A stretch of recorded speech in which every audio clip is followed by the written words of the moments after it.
नमस्कार दोस्तों, मैं पुष्पेंद्र स्वागत करता हूं आपका इस वीडियो में।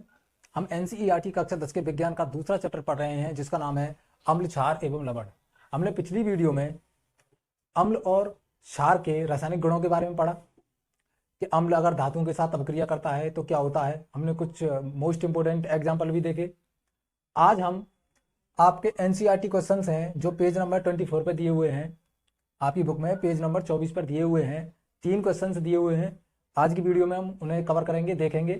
तो पहला क्वेश्चन है आपका कि पीतल एवं तांबे के बर्तनों में दही एवं खट्टे पदार्थों को क्यों नहीं रखना चाहिए। तो सबसे पहले मुझे यह बताइए, ये जो पीतल है, अगर मैं पीतल की बात करता हूं तो पीतल कॉपर और जस्ते से, जिंक से मिलकर बना होता है। और ये हमारा कॉपर है ही है। ये क्या है? हमारा कॉपर है ही है। अगर मैं इनकी बात करता हूं तो ये क्या है? ये क्या है? धातु है। क्या है ये? धातु। आगे देखिए, बर्तनों में दही एवं खट्टे पदार्थ, दही एवं खट्टे पदार्थ। मैंने इस चैप्टर की सबसे पहली वीडियो बनाई थी और उसमें मैंने बताया था कि अम्ल जो होते हैं वो स्वाद में कैसे होते हैं? खट्टे होते हैं। अगर आपने वो वीडियो देखी है तो आपको पता चलेगा कि अम्ल स्वाद में कैसे होते हैं? खट्टे होते हैं। तो इसका मतलब ये है कि दही स्वाद में कैसी होती है? खट्टी होती है। तो इसका मतलब दही किस प्रकृति की हो जाएगी? अम्लीय प्रकृति की हो जाएगी। तो ये भी हम कह सकते हैं कि दही कैसी है? अम्लीय। अगर हम बात करें खट्टे पदार्थों की तो खट्टे पदार्थों में भी क्या पाया जाता है? अम्ल पाया जाता है। तो ये भी क्या हो जाएगा? हमारा खट्टे पदार्थ भी कैसे हो जाएंगे? अम्लीय हो जाएंगे। ये हमारे खट्टे पदार्थ भी कैसे हो गए? अम्लीय हो गए। और दही भी कैसी होगी? अम्लीय। अब एक बात देखिए, जैसे ही धातु के बर्तनों में, जैसे पीतल और तांबे की बात की गई है इधर, जैसे पीतल और तांबे के बर्तन में हम दही या खट्टे पदार्थ को रखेंगे तो ये क्या है? धातु। और यहां क्या हो जाएगा? अम्ल। और जैसे ही अम्ल की धातु के साथ अभिक्रिया होती है तो क्या होता है? लवण बनता है और हाइड्रोजन गैस बनती है। ये सब हम पिछली वीडियो में अच्छी तरीके से पढ़ चुके हैं। जैसे ही अम्ल की अभिक्रिया धातु के साथ होगी, विशेषकर किसकी बात की गई है? तांबे की और पीतल की बात की गई है। जैसे ही अम्ल की अभिक्रिया धातु के साथ हो जाएगी तो लवण और हाइड्रोजन गैस बनेगी। तो इसीलिए पीतल और तांबे के बर्तन में खट्टे पदार्थों को नहीं रखा जाता, क्योंकि वहां लवण और हाइड्रोजन गैस बन जाती है। क्योंकि जो अम्ल होते हैं वो पीतल और तांबे के बर्तनों में बहुत जल्दी क्रिया करते हैं, बहुत शीघ्र क्रिया करते हैं। इसलिए जो खाना है वो कैसा हो जाता है? विषैला प्रकृति का हो जाता है। जो खाना है, जो हम उसमें रखते हैं, वो फूड है, वो खाना है, वो कैसी प्रकृति का हो जाता है? विषैली प्रकृति का हो जाता है। और जब विषैली प्रकृति का वो खाना हो जाता है तो हम खाएंगे तो वो क्या करेगा? हानि पहुंचाएगा हमको। इसीलिए हम उस खाने को नहीं खाते हैं और ना ही हम पीतल और तांबे के बर्तनों में उस खाने को रखते हैं। आप इसके बारे में लिखेंगे। आपको उत्तर में लिखना है कि पीतल एवं तांबे के बर्तनों में दही एवं खट्टे पदार्थ इसलिए नहीं रखे जाते हैं क्योंकि इनमें अम्ल मौजूद होता है जो अवक्रिया करके हानिकारक विषैले यौगिक बनाते हैं, जिसके कारणवश ये खाने लायक नहीं रह जाते हैं। जब खाना विषैला हो जाएगा, तो जब खाने में विषैले यौगिक बन जाएंगे तो वो खाना खाने लायक नहीं रहता है। इसीलिए खट्टे पदार्थ और दही कॉपर और पीतल में के बर्तनों में नहीं रखे जाते हैं। अगला क्वेश्चन है आपका कि धातु के साथ अम्ल की अभिक्रिया होने पर सामान्यतः कौन सी गैस निकलती है? एक उदाहरण के द्वारा समझाइए और इस गैस की उपस्थिति की जांच आप कैसे करेंगे। तो देखिए, मैंने पिछली वीडियो में भी बताया है और पिछले क्वेश्चन में भी बताया है आपको कि जब धातु की अम्ल के साथ अभिक्रिया होती है, दोबारा से देखिए, जब धातु की अम्ल के साथ अभिक्रिया होती है तो क्या बनता है? लवण और हाइड्रोजन गैस बनती है। हाइड्रोजन गैस ये आपका बनता है। अब क्या कह रहा है कि सामान्यतः कौन सी गैस निकलती है? तो कौन सी गैस निकलती है? हाइड्रोजन गैस निकलती है। एक उदाहरण के द्वारा इसे समझाइए। जैसे एक धातु ले लेते हैं हम, Fe धातु लिया, आयरन धातु लिया, 2SO4। तो इधर क्या हो जाएगा? जैसे ही आयरन इसके साथ अपक्रिया करेगा तो ये हो जाएगा FeSO4, आयरन सल्फेट हो जाएगा और इधर क्या बचेगा? हाइड्रोजन गैस बचेगी। ये हाइड्रोजन गैस उधर बन जाएगी। अगर आयरन की अपक्रिया सल्फ्यूरिक अम्ल के साथ करा दें तो इधर क्या बनेगा? आयरन सल्फेट बन जाएगा और इधर ये क्या बन जाएगा? हाइड्रोजन गैस बन जाएगी। आप चाहो तो लिख सकते हो, ये क्या है? हमारा आयरन है, ये हो जाएगा सल्फ्यूरिक अम्ल,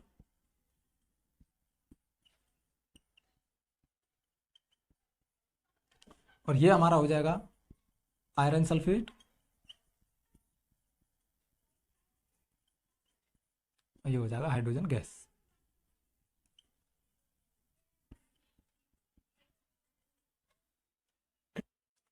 आगे आपका इस गैस की उपस्थिति की जांच आप कैसे करेंगे, तो इसके लिए देखिए आप यहां पर आप क्या कीजिए, एक परगनेली लीजिए। ये आपने एक परगनेली ली और इसमें क्या करेंगे आप, एसिड यानी अम्ल है वो डालो। आपने अम्ल डाल दिया और इसी में आप क्या करोगे, धातु के टुकड़े डालो, धातु के छोटे छोटे टुकड़े डालो।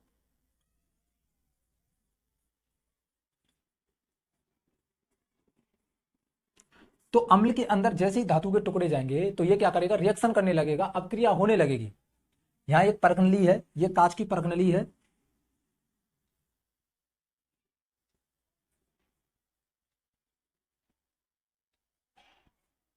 ये क्या है, ये कांच की परखनली है। इसमें हमने क्या डाला, अम्ल डाला। ऊपर से हमने क्या डाले, धातु के ये टुकड़े डाले, ये धातु के ये क्या डाल दिए, टुकड़े डाल दिए। अब जैसे ही इसके अंदर धातु के टुकड़े आएंगे अम्ल के साथ क्या होगी, अपक्रिया करेंगे। तो अम्ल के साथ अपक्रिया करेंगे तो यहां से ऐसे क्या होगा, हाइड्रोजन गैस निकलना स्टार्ट होगा। ऐसे क्या होगा, हाइड्रोजन गैस निकलना स्टार्ट होगा। ये हम हाइड्रोजन गैस मान लेंगे।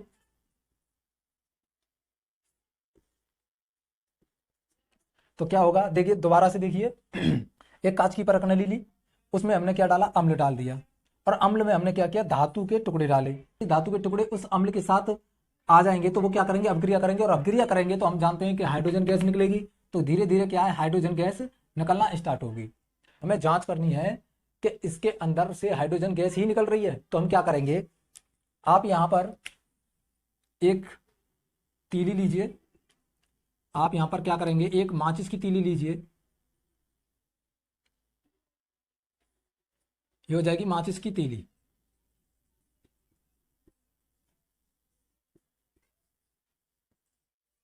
माचिस की तीली ली, तो जैसे ही इसमें से हाइड्रोजन गैस निकलेगी, जैसे ही इस परगनली में से हाइड्रोजन गैस निकलेगी तो ये जो माचिस की तीली है वो क्या करने लगेगी, झप झप झप की आवाज करने लगेगी।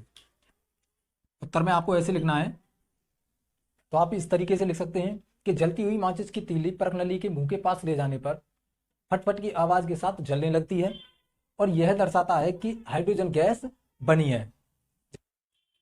जैसा कि मैंने आपको बताया था कि जैसी अम्ल के साथ धातु के टुकड़े डालेंगे तो अपक्रिया होगी और यहाँ से हाइड्रोजन गैस निकलेगी और यहाँ जो माचिस की तीली है वो फटफट की आवाज के साथ जलने लगेगी। तो आपको इस तरीके से सबसे पहले आपको क्या करना है, एक उदाहरण देना है और उसके बाद आपको ऐसे लिखना है। ये बात सिर्फ आपको समझाने के लिए बताया था, आप इस तरीके से लिख सकते हैं। तो यहाँ तक आप नोट कीजिए या यहाँ तक का स्क्रीनशॉट लीजिए। चलते हैं अगले क्वेश्चन पर। आगे आपका क्वेश्चन नंबर 3 कि कोई धातु यौगिक एक तनु हाइड्रोक्लोरिक अम्ल के साथ अपक्रिया करता है तो बुदबुदाहट उत्पन्न होती है। इसमें उत्पन्न गैस मोमबत्ती को बुझा देती है। यदि उत्पन्न यौगिकों में से एक कैल्शियम क्लोराइड है तो इस अपक्रिया के लिए संतुलित रासायनिक समीकरण लिखिए। देखिए आपको कोई निश्चित तौर पे साफ नहीं दिया गया है इसमें, लेकिन हाँ कुछ हिंट दी गई है जिससे हम एक रासायनिक समीकरण लिख सकते हैं। जैसे यहाँ पर देखिए, कोई धातु यौगिक ए तनु हाइड्रोक्लोरिक अम्ल। अब ये क्या है, तनु हाइड्रोक्लोरिक अम्ल, ये हो जाता हमारा HCl। यानी हमें कोई धातु यौगिक ए दिया है जो पता नहीं है क्या है, वो किसके साथ अपक्रिया करता है, हाइड्रोक्लोरिक अम्ल के साथ अपक्रिया करता है। HCl के साथ क्या करता है, अपक्रिया करता है। तो बुदबुदाहट उत्पन्न होती है, इससे उत्पन्न गैस मोमबत्ती को बुझा देती है और मोमबत्ती को बुझाने वाली गैस है वो होती है CO2, कार्बन डाइऑक्साइड गैस। जो जिससे आग बुझती है वो कौन सी गैस होती है, कार्बन डाइऑक्साइड गैस यानी CO2 गैस हो जाएगी।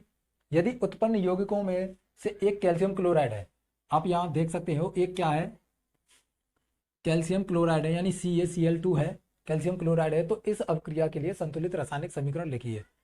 तो जो धातु यौगिक है वो निश्चित तौर पर अगर हम इसे देखें और इसे देखें तो ये इससे अपक्रिया करने के बाद यहाँ CO2 आ रहा है। अगर हम इन तीनों को देखें तो जो धातु यौगिक ए है वो निश्चित तौर पर कैल्शियम कार्बोनेट होगा। जैसे देखिए आप CaCO3, ये क्या हो जाएगा, कैल्शियम कार्बोनेट। इसकी अपक्रिया आप जैसे ही HCl से करा देते हैं, इसकी अपक्रिया आप HCl से करा देते हैं तो आपको यहाँ पर CaCl2 यानी कैल्शियम कार्बोनेट प्राप्त हो जाएगा, कैल्शियम क्लोराइड प्राप्त हो जाएगा। Ca यानी कैल्शियम कार्बोनेट की अभिक्रिया आप HCl से करा देते हैं तो आपको इधर कैल्शियम क्लोराइड प्राप्त हो जाएगा और जल भी प्राप्त होगा और आपको CO2 कार्बन डाइऑक्साइड गैस भी प्राप्त हो जाएगी। इसको आप बैलेंस करेंगे तो यहाँ 2 लग जाएगा, बाकी का आपका ये बैलेंस है। आप इनके नाम लिखना चाहें तो लिख सकते हो। ये हो जाएगा कैल्शियम कार्बोनेट, यहाँ पर कैल्शियम कार्बोनेट हो जाएगा। ये आपका हो जाएगा हाइड्रोक्लोरिक अम्ल और ये हो जाएगा कैल्शियम क्लोराइड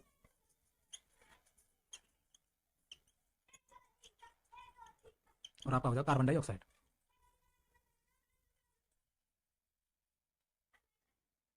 ये आपका कार्बन डाइऑक्साइड आप इस तरीके से लिख सकते हैं। तो हम यहां लिख सकते हैं कि धातु यौगिक ए